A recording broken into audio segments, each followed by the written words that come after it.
Hi, I'm Linda Thompson, and welcome to the Author Show. Our author today is from New Mexico, Julie Interrante, and she has written The Power of a Broken Open Heart, Life-Affirming Wisdom from the Dying.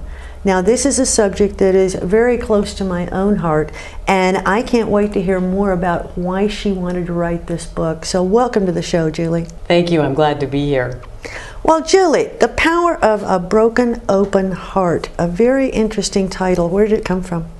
It really came from the work that I've done over the last 25 years of working with people who are dying and understanding that every transition that we go through in our lives, regardless of what that transition is exactly the same process we go through in the dying process. And that part of that process requires our hearts to break open, that none of us get through transition and difficult times in our lives without our hearts breaking. And yet when we allow that to happen, which is a really natural process, we actually touch the seat and the seed of our authentic power, and we actually begin to live more presently.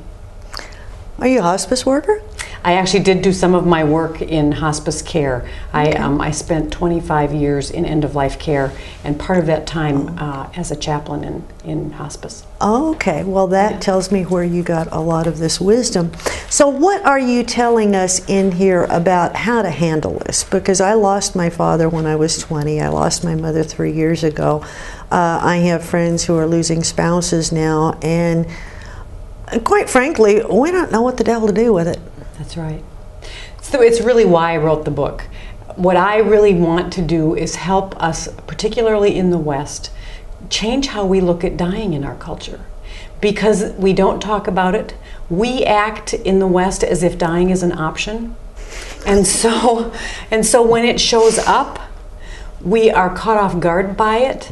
We think that something's gone wrong. We act as if it shouldn't be happening. And the truth is, it is a natural part of living on the planet. And so I think it's really important for us to begin to embrace it in a way that allows us to live more presently and fully during our lives, so that when we come to end of life, we aren't so caught off guard and regretful about what we haven't done. That always used to really get to me, and I've lived kind of the life of a wild child, because I said when I take my last breath, I don't want to have any regrets. And as my mother got older, I think she understood that more and more, because she was more willing to take chances.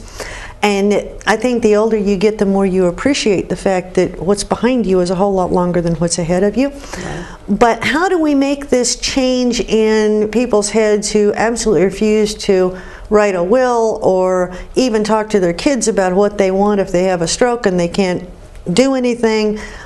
How do you change people like that? I think the first way that we change is we start talking about it. We really start talking about it. One of the stories in the book is really at the beginning of the book is about a 93-year-old gentleman who, when I walked in to talk to him, looked at me and said, "I can't be dying. It's too soon.